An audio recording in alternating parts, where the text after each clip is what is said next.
Good morning. Today we're going to cover scheduling meetings in Microsoft Outlook using a tool called the Scheduling Assistant. I think most of us are familiar with the new meeting feature, where I would just reach up and tap new meeting.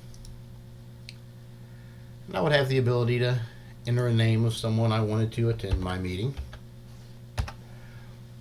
And I could schedule a time that I wanted to propose that meeting to occur. Let's say I'm thinking about maybe tomorrow afternoon, 2 o'clock or so. Currently, the rooms feature is not set up to work. We're managing our rooms reservations in a subtly more archaic way. But in any case, I would be able to then send this meeting off to Kyle. I'm not going to do that. And he would respond if he was available, and you know how that process goes. I think that a more efficient way for us, however, to look at scheduling our meetings might be to use the scheduling assistant. So in this particular case, what I would do is when I'm interested in scheduling a new meeting, I would reach up to my new meeting button. And if you're not familiar with the scheduling assistant, it's located right here next to appointment. You just tab scheduling assistant, and suddenly my name appears and it begins to show my calendar slots. Now I add the recipients, the other attendees of the meeting that I would want to come with. In this case, I say if I want Kyle to attend the meeting, I would enter him there, and if I wanted Casey to attend the meeting, I would have to spell her name right in order for the system to find her. But now I can take a look, if you notice, at our calendars together.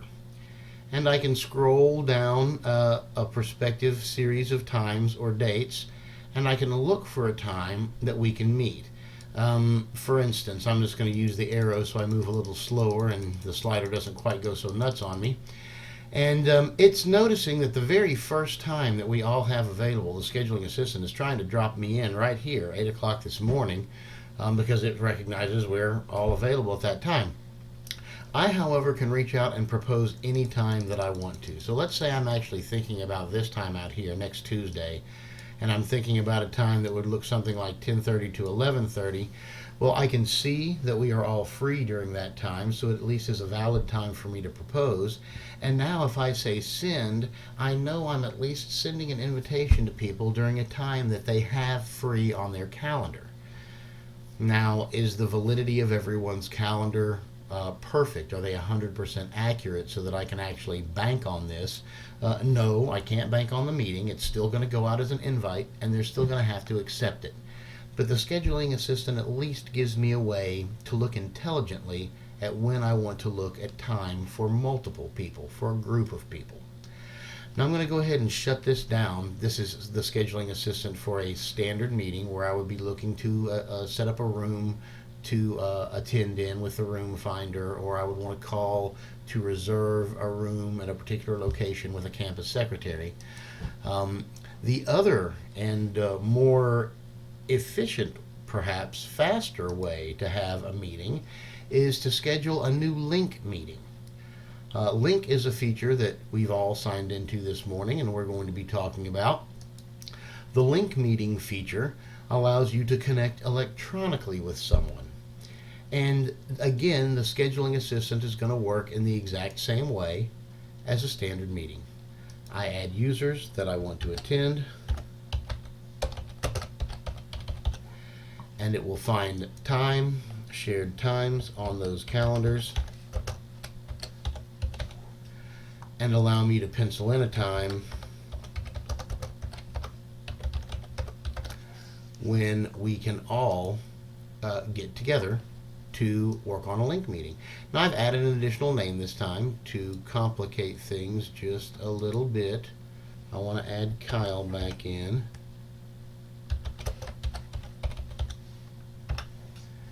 And now we're going to go ahead and take a look.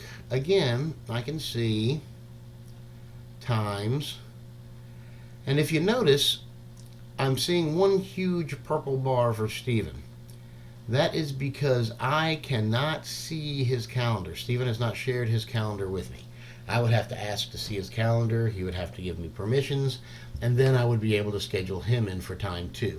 Currently, if I try to schedule him in for time, he's just going to get an invite, but I'm not going to know for sure whether or not he's free on that meeting time. So you are going to know what you're looking at if you happen to see a solid bar on anyone. That is pretty much the key for using Scheduling Assistant. I'm not really interested in saving any of these changes. I'm not looking to make regular meetings out of any of these. These are just examples for us to take a quick look at.